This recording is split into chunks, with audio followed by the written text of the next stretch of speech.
नमस्कार, स्वागत है आपका डीडी राजस्थान के खास कार्यक्रम इस हफ्ते विशेष में। हर सप्ताह लेके आते हैं हम आपके लिए खास कार्यक्रमों और घटनाओं की एक खास श्रृंखला। इस सप्ताह लेके चलेंगे हम आपको कुंभलगढ़ उत्सव के खास सफ़र पे।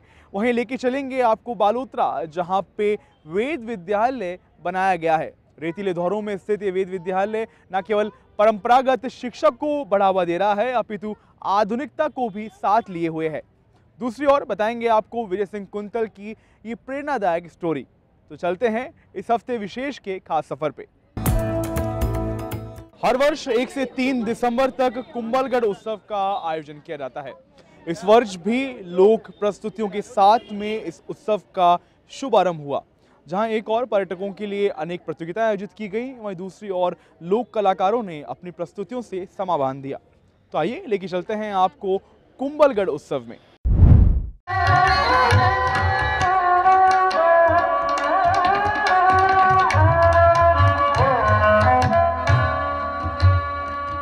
पर्यटन विभाग और राजसमंद जिला प्रशासन द्वारा प्रतिवर्ष 1 दिसंबर से 3 दिसंबर तक कुंभलगढ़ उत्सव का आयोजन किया जाता है, जहां देश विदेश के पर्यटक भाग लेते हैं। इस वर्ष उत्सव की शुरुआत अतिथियों द्वारा दीप प्रज्वलन कर लोक कलाकारों द्वारा प्रस्तुतियों के साथ हुई, जहां सबसे पहले प्रसिद्ध लोकगीत पधारो महरे देश गाया गया। उसके बाद कालबेलिया नृत्य सहित एक से बढ़कर एक रंगारंग प्रस्तुतियां दी गईं, जहां पर्यटकों ने जमकर आनंद लिया।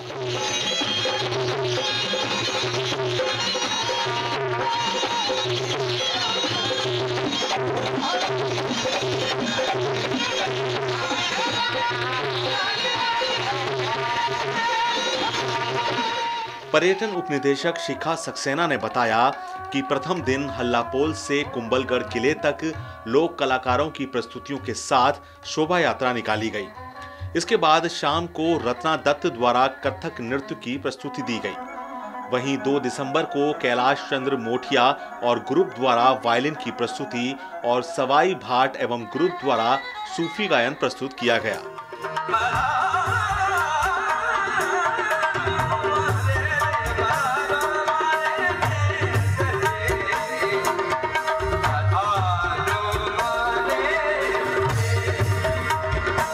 वहीं 3 दिसंबर को बरखा जोशी एवं ग्रुप द्वारा नृत्य की प्रस्तुति दी गई। उन्होंने कहा कि कुंभलगढ़ फेस्टिवल में पर्यटक न सिर्फ मेवाड़ के गौरवशाली इतिहास के साथ राजस्थानी संस्कृति, गायन, कलाओं से भी रूबरू हुए। कुंभलगढ़ दुर्ग का इतिहास बहुत गौरवशाली रहा है और आज यहाँ पे फेस्टिवल करते हुए भी हमें उसी गौरव की अनुभूति होती है कि क्या हम आज भी एक चैलेंज को निभा पाएं। जो हमारी आर्ट है, हमारी कल्चर है, हमारी सांस्कृतिक धरोहर है, उसको हम जीवंत बनाए रखें। तो इसी परंपरा में हमने आगे बढ़ाते हुए हमारे लोक कलाकारों की प्रस्तुतियाँ आयोजित की हैं। और स्पेशली फेस्टिवल आपका यहाँ का कल्चर एक्टिविटी देखने के लिए वो आए और हमें बहुत मज़ा आया।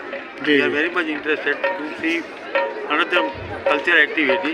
ये कुंभलगढ़ में पहला विजिट है। Very exciting, very beautiful place and ये डांस भी बहुत अच्छा है। महोत्सव में पंडित कैलाश चंद्र मोठिया और योगेश चंद्र मोठिया ने वायलिन पर राग जोग और राग दुर्गा की बेहतरीन प्रस्तुति दी।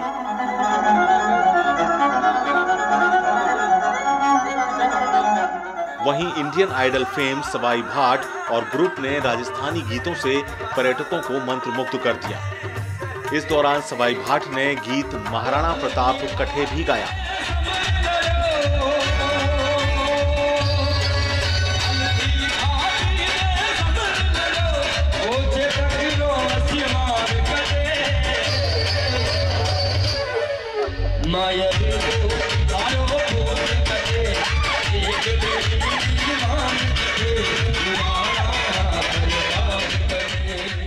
कुंभलगढ़ के इस फेस्टिवल के बारे में बहुत सुना है और इस फेस्टिवल को काफ़ी लोग एंजॉय करते हैं, क्योंकि यहाँ पे अलग अलग परफॉर्मेंस म्यूज़िक को लेके और सारे लोग जिन्होंने भी मुझे यहाँ पे बुलाया है, सब लोगों ने, मैं उन सबका शुक्रगुजार हूँ। और कुंभलगढ़ के जितने भी लोग हैं, राजसमंद के जितने भी लोग हैं, उन सबको मैं प्रणाम करता हूँ कि आप सब लोगों के प्यार से, आशीर्वाद से आज यहाँ तक पहुँचा हूँ। तो ऐसी दुआओं में याद रखें और बुलाते रहें मुझे। पर्यटन विभाग व जिला प्रशासन द्वारा आयोजित महोत्सव में सुबह के समय लोक कलाकारों द्वारा कच्ची घोड़ी, कालबेलिया, घूमर, चक्री, चरी व सहरिया नृत्य की प्रस्तुतियां दी गई। वहीं पर्यटकों के लिए रस्साकसी, रंगोली और पगड़ी बांधो प्रतियोगिता का भी आयोजन किया गया। इस दौरान पर्यटकों में भारी उत्साह भी देखा गया। बरखा जोशी एवं ग्रुप द्वारा कथक और लोक गायन की प्रस्तुति के साथ मोहित गंगवानी और ग्रुप के तबला वादन से 3 दिन तक चलने वाले कुंभलगढ़ फेस्टिवल का समापन हुआ। क्या आपने रेतीले धौरों के बीच बसे एक ऐसे विद्यालय के बारे में सुना है जहां आज भी पारंपरिक वेदों की शिक्षा दी जा रही है? तो आइए लेके चलते हैं आपको बालोतरा के बायतू, जहां पे आज भी वैदिक कर्मकांड और ज्योतिष की शिक्षा के साथ में आधुनिक शिक्षा भी प्रदान की जा रही है। बालोतरा में रेगिस्तान की धरती से जहां तरक्की का सूरज निकलने वाला है, उसी रेतीले धोरों के बीच वेद पाठशालाओं में भविष्य के गुरु भी तैयार किए जा रहे हैं। बालोतरा से करीब 60 किलोमीटर दूर बायतू के वेद विद्यालय में वेद शिक्षा दी जा रही है। यहाँ स्थित वैदिक विद्यालय में बटुकों को पारंपरिक पद्धति से वेदों की शिक्षा और संस्कृति के प्रति जागरूक किया जा रहा है। बटुक वेद विद्या के साथ पूजा पाठ, यज्ञ अनुष्ठान, ज्योतिष और कर्मकांड की शिक्षा ग्रहण कर रहे हैं। वेद पाठशाला समिति के अध्यक्ष भवानी शंकर गौड़ ने बताया कि यह आवासीय विद्यालय है जिसमें देश के विभिन्न राज्यों के विद्यार्थी अध्ययन कर रहे हैं। यहाँ पाठशाला में राजस्थान, उत्तर प्रदेश, बिहार और गुजरात के अलावा नेपाल के विद्यार्थी शामिल हैं। हमारा ये लक्ष्य है कि हमारी संस्कृति को जाने। हमारे ऋषि मुनियों ने, तपस्वियों ने जो वेदांग की परंपरा की स्थापना की थी, उस परंपरा को पुष्ट करते हुए, पुनर्जीवित करते हुए हमने ये वेदाध्ययन शुरू कराया है, ताकि इस क्षेत्र में भारतीय संस्कृति और सनातन का धर्म का प्रचार प्रसार हो और वेदांग की पुनर्स्थापना हो। वेदों का सस्वर अध्ययन करवाया जाता है, जिसमें कंठस्थीकरण, उच्चारण एवं स्वर संचालन में पढ़ाया जाता है। जो इनकी मौखिक शिक्षा होती है और मौखिक परीक्षा ही ली जाती है, इनमें लिखित नहीं किया जाता है। इनको श्रुति और स्मृति तरह कंठस्थीकरण यानी विद्या को कंठस्थ करवाया जाता है। कहा जाता है कि अपने शास्त्र पुराण में कहा जाता है और लोगों की मान्यता भी है लोकोचार में कि विद्या कंठ में होनी चाहिए और धन अंठ में होना चाहिए। इसी प्रकार यहाँ विद्या कंठ में विराजमान सरस्वती को कराया जाता है। यहाँ अध्ययन कर रहे विद्यार्थियों को पारंपरिक शिक्षा के साथ आधुनिक शिक्षा की भी जानकारी दी जा रही है। इससे आने वाली पीढ़ी अपने प्राचीन और उत्कृष्ट वैदिक ज्ञान से रूबरू हो रही है। वेद विद्यालय में अध्ययनरत विद्यार्थियों का कहना है कि वैदिक शिक्षा ग्रहण करके उन्हें काफी हर्ष होता है और वे वेद का ज्ञान हासिल कर भारत का गौरव बढ़ाना चाहते हैं। मैंने 7 साल से वेद पढ़ रहे हैं यहाँ पर, और भारतीय जो हमारी संस्कृति है और वेद ये लुप्त हो रहे हैं, इनको बचाने के लिए हम वेद पढ़ रहे हैं। जी, उनको पता चला कि यहाँ पर राजस्थान में वेद अध्ययन कराया जा रहा है, तो हमको यहाँ पर हमारा एडमिशन कराया। यहाँ पर हम वेद अध्ययन करते हैं कि आगे चल के हम भी वेद अध्यापक बन सके। घर में कोई वेद नहीं पढ़ा हुआ है, इसलिए मेरा मन था पहले से मुझे वेद अध्ययन करना है, इसलिए मैं वेद अध्ययन करने आया था। वेद पाठशाला का मुख्य उद्देश्य वेदों का प्रचार प्रसार और संवर्धन करना है। इस संस्था का मुख्य उद्देश्य वैदिक मंत्रों के जाप की विलुप्त परंपरा को संरक्षित कर बढ़ावा देना है। दूरदर्शन समाचार के लिए बालोतरा से थानाराम की रिपोर्ट। कहते हैं अगर संकल्प दृढ़ हो तो कोई भी मुश्किल आसान की जा सकती है। ऐसा ही सच कर दिखाया है डीग जिले के गुनसारा गांव के रहने वाले बीएसएफ जवान विजय सिंह कुंतल ने। विजय सिंह ने 5वीं नेशनल पैरा शूटिंग प्रतियोगिता में सिल्वर मेडल जीत के इस कथन को सच कर दिखाया है। आइए देखते हैं विजय सिंह की ये प्रेरणादायक स्टोरी।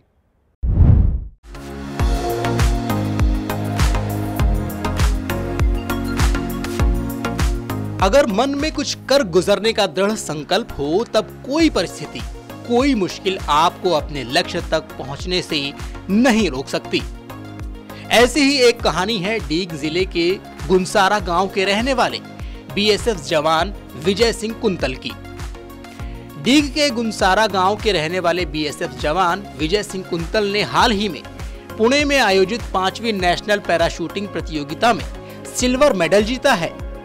12 नवंबर से 16 नवंबर तक आयोजित हुई नेशनल शूटिंग प्रतियोगिता में 10 मीटर एयर राइफल में उन्होंने एक दमदार परफॉर्मेंस दिया, जिसके बलबूते सीधे हाथ में दिव्यांग होने के बावजूद उन्होंने देश के बाकी प्रतिभागियों को पीछे छोड़ते हुए ये मुकाम हासिल किया।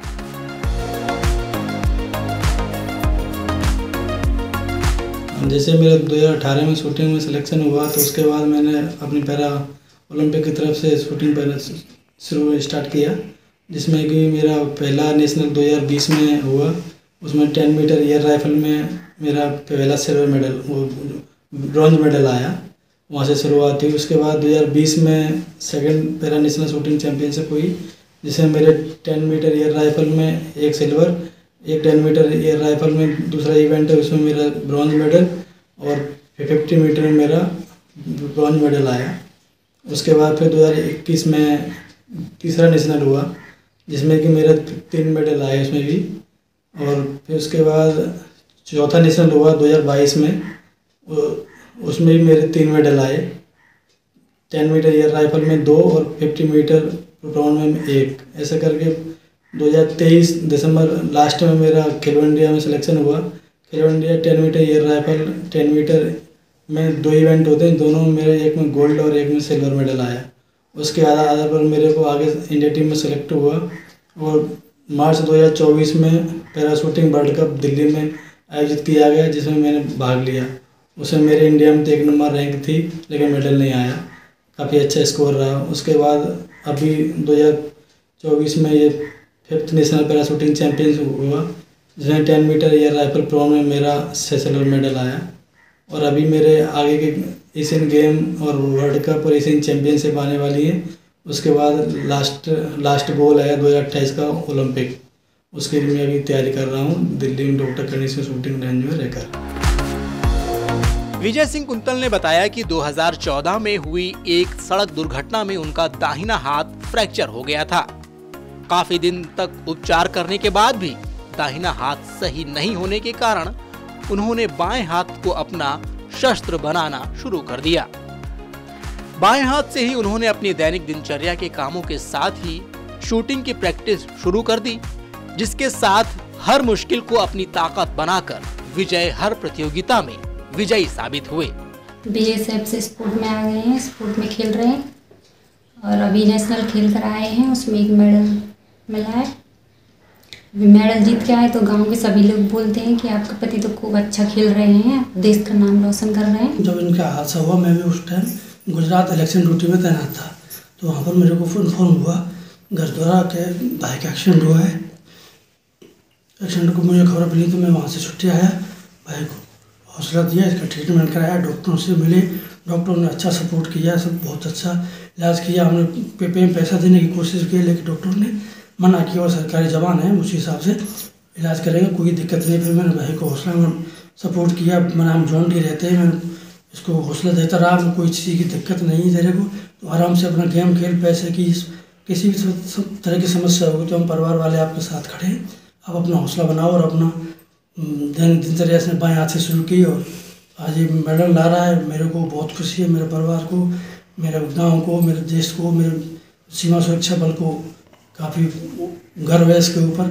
मेरे पिताजी मेडल जीत के लाए तो गांव वाले लोग और टीचर बोलते हैं कि आपके पिताजी मेडल जीत रहे हैं तो आपको भी ऐसा ही करना है और आपको भी ऐसा ही करना है। और मेरे लगता है कि मैं भी एक बीएसएफ का ऑफिसर बनना चाहता हूँ। मेरी यही प्रेरणा है कि मैं भी अपने पिता की तरह कोई गेम खेलूँ तो उसमें मेरा भी मेडल आए। इससे पहले भी विजय सिंह कुंतल ने पैरा शूटिंग प्रतियोगिताओं में 11 पदक और खेलो इंडिया प्रतियोगिता में 2 पदक सहित 13 मेडल प्राप्त किए हैं। 2021 में आयोजित हुई पहली नेशनल पैरा शूटिंग से लेकर आज तक उन्होंने 1 गोल्ड और कई सिल्वर व कांस्य पदक अपने नाम किए हैं। जिससे उनका उत्साह और भी बढ़ गया है। वे कहते हैं कि अब अंतर्राष्ट्रीय स्तर पर राजस्थान और पूरे देश का परचम लहराना चाहते हैं। इसके लिए उन्होंने अभी से ही आगे आने वाले अंतर्राष्ट्रीय गेम्स की तैयारी शुरू कर दी है। सर्दी का मौसम शुरू होते ही झालावाड़ में प्रवासी पक्षियों का आना शुरू हो जाता है। यहाँ का मौसम और वातावरण इन पक्षियों के लिए अनुकूल माना जाता है। वहीं दूसरी ओर वन विभाग और प्रशासन द्वारा यहाँ विशेष इंतजाम किए गए हैं, जहाँ एक और वॉच टावर बनाया गया है। वहीं दूसरी ओर पर्यटकों के लिए लव कुश वाटिका का भी निर्माण किया गया है। तो आइए लेके चलते हैं आपको झालावाड़, जहाँ का बड़बेला तालाब प्रवासी पक्षियों के लिए गढ़ बना हुआ है।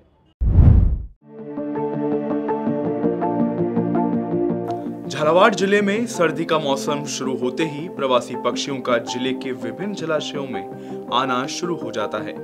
जिले के खंडिया, मुंडलिया खेड़ी, गोमती सागर, कृष्णा सागर, गावड़ी का तालाब और ग्रामीण क्षेत्र के बड़बेला में विभिन्न प्रकार के प्रवासी पक्षी आने लगते हैं। जिले के इन जलाशयों में ब्लैक स्ट्रोक, हेडेड गुज, पेंटेड स्ट्रोक आदि बड़ी संख्या में पहुंचते हैं। झालावाड़ जिले का मौसम और जलवायु इन पक्षियों के लिए अनुकूल माना जाता है। यहाँ की मैंने देखा है कि बहुत सारे पक्षी आते हैं। झालावाड़ एक ऐसी जगह है जहाँ पे तालाब भी मिल जाता है उनको, जंगल भी मिल जाते हैं, बुशेस भी मिल जाती है, मतलब बेसिकली सारी हैबिटेट सारी टाइप की बर्ड्स को मिल जाती है। तो यहाँ दूर दूर से पक्षी आते हैं, प्रवासी पक्षी भी यहाँ पे बहुत हैं। यहाँ आने वाले पक्षी श्रीलंका, हिमालय जैसी जगह से भी आते हैं। बहुत सारे माइग्रेटरी बर्ड्स हैं जो कि यहाँ के तालाबों पे आकर के रहते हैं, जैसे कि बड़बेला। और यहाँ पे मैंने देखा है बहुत सारी डक्स भी आती हैं, कुछ जैसे पेंटेड स्टॉर्क हैं, फ्लैमिंगोज हैं, यूरेशियन टील्स हैं, ये सब यहाँ पे आते हैं। कुछ पक्षी इनफैक्ट ऐसे हैं जो माइग्रेट करके झालावाड़ आए हैं और पिछले कुछ सालों से देखा जा रहा है कि वो विंटर्स ख़त्म होने के बाद भी यहाँ से नहीं जाते हैं, तो वो एक तरीके से प्रवासी पक्षी बन चुके हैं। छोटे बर्ड्स में आप फर्डिटेड flycatcher, canary flycatcher इनको देख सकते हैं, जो कि ये भी माइग्रेट करके हिमाचल और इन जगहों से आती है। झालावाड़ जिले के बड़बेला तालाब एक महत्वपूर्ण जलीय पारिस्थितिकी है। वहीं यह पक्षियों के लिए एक आदर्श आवास प्रदान करता है। विदेशी और स्थानीय पक्षी यहाँ आकर्षित होते हैं। वहीं इसे वेटलैंड में भी शामिल किया गया है। यहाँ वन विभाग द्वारा अच्छी संख्या में वृक्षारोपण किया गया है, जिससे उम्मीद है कि यह स्थान शीघ्र ही पक्षी अभयारण्य के रूप में जाना जाएगा। यहाँ कई प्रकार के स्थानीय पक्षी स्थायी निवास करते हैं एवं सर्दी के मौसम में कई विदेशी पक्षी भी आते हैं। यहाँ बार हुडेड गुज, ब्लैक स्ट्रोक, पेंटेड स्ट्रोक बड़ी संख्या में पाए जाते हैं। वहीं वूली नेक स्ट्रोक भी यहाँ आते जाते रहते हैं। लगभग 50 से अधिक प्रजाति के जलीय पक्षी यहाँ देखे जा सकते हैं।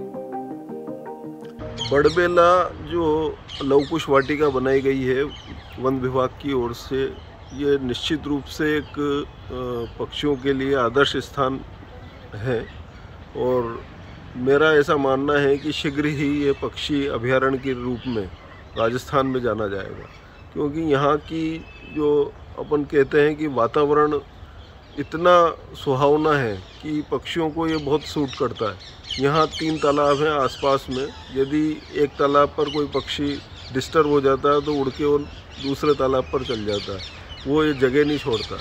तो लोगों के लिए भी, जो आसपास के लोग हैं, उनके देखने के लिए भी बहुत अच्छा स्थान है। मैंने 50 to 60 बर्ड्स, तरह तरह की बर्ड्स के फ़ोटोज़ लिए हैं। मैं अभी बड़बेला तालाब पे आई हूँ और उन बर्ड्स के बारे में जानने, उनको देखने के लिए। यहाँ पे कई तरह के बर्ड जैसे comb duck, ruddy shelduck, ibis, painted stork, spoonbill और भी बहुत सारे बर्ड्स यहाँ आए हुए हैं। उनके बारे में जानना और उनकी हैबिटेट को समझना मुझे बहुत पसंद है। बड़बेला तालाब पक्षी देखने के लिए एक प्रमुख स्थान है, जहां आप विभिन्न प्रजातियों के पक्षियों की गतिविधियों का अध्ययन कर सकते हैं। यहाँ वन विभाग द्वारा वॉच टावर भी बनाया गया है, जहां दूरबीन के माध्यम से पक्षी दिखाने की सुविधा कर्मचारियों द्वारा दी जाती है। वन विभाग ने यहाँ पर लव कुश वाटिका भी बनाई है, जिसमें पक्षियों को आकर्षित करने के लिए विभिन्न पॉइंट्स और स्थान बनाए गए हैं, जहां पक्षियों को उनके अनुकूल वातावरण दिया जा रहा है। ब्यूरो रिपोर्ट, दूरदर्शन समाचार, झालावाड़। M2 प्रयास संस्थान के माध्यम से चित्तौड़गढ़ में गरीब बच्चों को निःशुल्क कोचिंग और शिक्षा प्रदान की जा रही है। मनोज मीणा के अथक प्रयासों से वहां के गरीब बच्चों को शिक्षा के पंख लग रहे हैं। वहीं हजारों बच्चों को निःशुल्क शिक्षा दी जा रही है। खास बात यह है कि संस्थान के माध्यम से केवल उन्हीं बच्चों को शिक्षा दी जाती है जो सरकारी स्कूल में पढ़ते हैं। इसके माध्यम से सरकारी स्कूलों में आवेदन और शिक्षण भी बढ़ रहा है। आइए दिखाते हैं आपको चित्तौड़गढ़ की ये खास रिपोर्ट।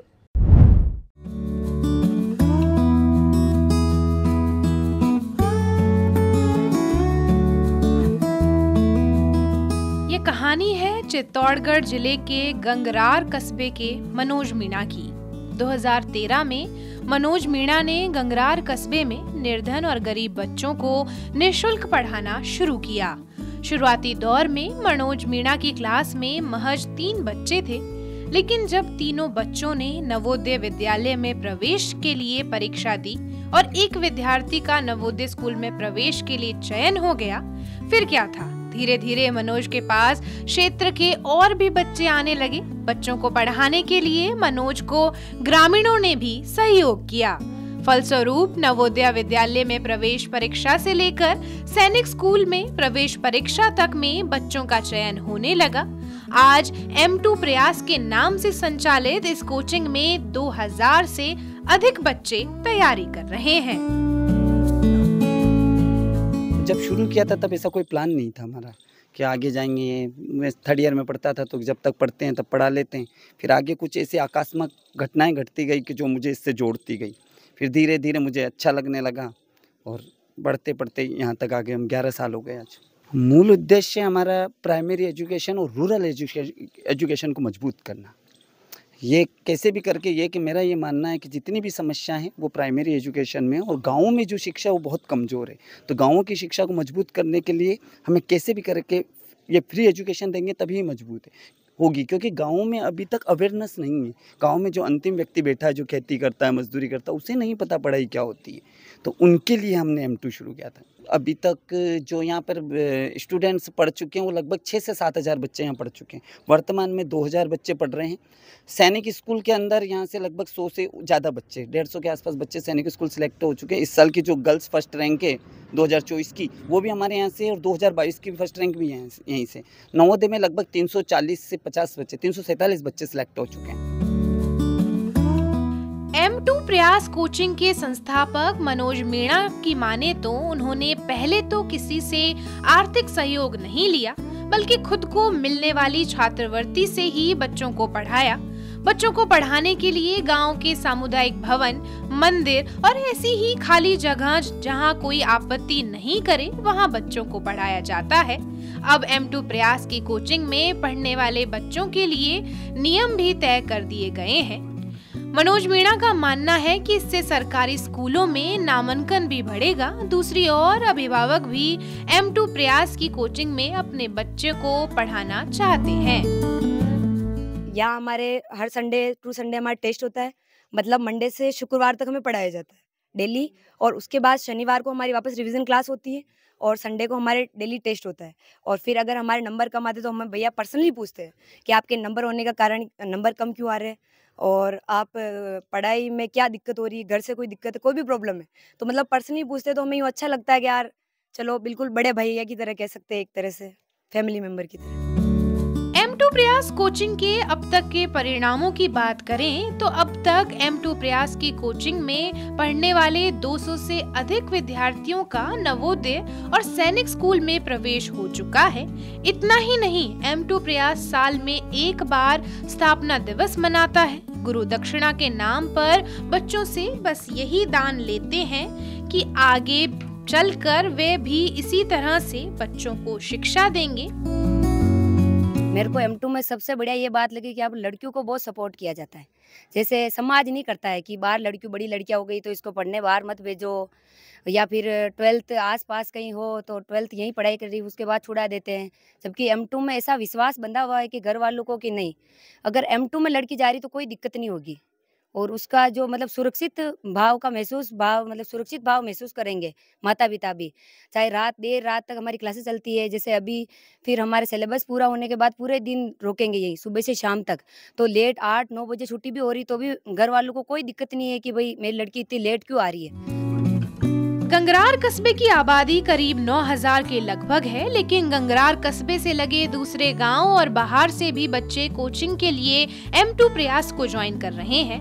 वहीं प्रतियोगी परीक्षा में सिलेक्शन के बाद एक पौधा लगाकर उसकी देखभाल करना अनिवार्य है। ऐसे बच्चों के लिए संघर्ष कर रहे हैं जिनको जरूरत है पढ़ाई की, जो मतलब दूर नहीं जा सकते, जिनके माता पिता नहीं पढ़ा सकते। फिर उनसे प्रभावित होकर मैं भी आई। मैं रीट की से मतलब सेकेंड ईयर की कर रही हूँ और मेरे को भी यहाँ रीट पढ़ते हुए 4 महीने हो गए। मैं तैयारी कर रही हूँ। मैं यहाँ पे मई 2022 में आई थी BSTC के लिए और मेरा सिलेक्शन हो गया था यहाँ फर्स्ट बार में। और मेरे को मीरा कॉलेज मिला चित्तौड़गढ़ और मैं तब से यहाँ पे जुड़ी हुई हूँ। मैं वापस घर पे नहीं गई थी छुट्टियों में और यहाँ पे बच्चों को पढ़ाने लग गई थी और वापस यहाँ पे रीट की कोचिंग स्टार्ट हो गई और यहाँ पे तैयारी कर रही हूँ। और यहाँ पे भैया ने जो टीचर्स यहाँ पे पढ़ाते हैं उनके लिए लाइब्रेरी भी स्टार्ट की है, ताकि मतलब वो अपना समय ख़राब नहीं कर रहे हैं। मतलब घर पे जावे वापस टाइम ख़राब होता है, इसलिए लाइब्रेरी में आराम से बैठ के पढ़ सकते हैं। M2 का अंदर जैसे कि M2 की फुल फॉर्म अपन कहते हैं मोरल माइंड, मतलब नैतिक बुद्धि। क्योंकि M2 के अंदर जो कहीं पे भी अपन पूरी दुनिया में कहीं देख ले, जो चीज़ हमको M2 में मिलती है वो है नैतिकता, अपनत्व की भावना। जहाँ पे जो बड़े बड़े भैया हैं वो जिस तरीके से पढ़ाते हैं वो और दूसरी जगह पे कहीं नहीं मिल सकता। जो हमको यहाँ पे जो आत्मविश्वास जगाया जाता है वो वाली चीज़ें हमको और दूसरी जगह पे कहीं नहीं मिल सकती। कुल मिलाकर मनोज मीणा शिक्षा के क्षेत्र में एक नई इबारत लिख रहे हैं। हर कोई इसी तरह सोचे तो वो दिन दूर नहीं होगा जब हमारे प्रदेश का शिक्षा का स्तर केरल से आगे निकल जाएगा। DD न्यूज के लिए अभिषेक शर्मा की रिपोर्ट, चित्तौड़गढ़। इस सप्ताह पुष्पा एक्शन ड्रामा फिल्म का दूसरा सीक्वल पुष्पा 2 सिनेमाघरों में रिलीज किया गया। सुकुमार द्वारा लिखी और निर्देशित की गई ये फिल्म में अलू कुमार पुष्पा का रोल निभा रहे हैं। तो ये था इस हफ्ते का सफर, जहां लेके चले हम आपको कुंभलगढ़ उत्सव में। दूसरी ओर दिखाया है हमने आपको बड़बेला तालाब में प्रवासी पक्षियों के कलरव। अगले सप्ताह फिर लेके आएंगे नए कार्यक्रम और घटनाओं की ये खास श्रृंखला खास आपके लिए। तब तक के लिए देखते रहिए DD न्यूज़ राजस्थान। नमस्कार।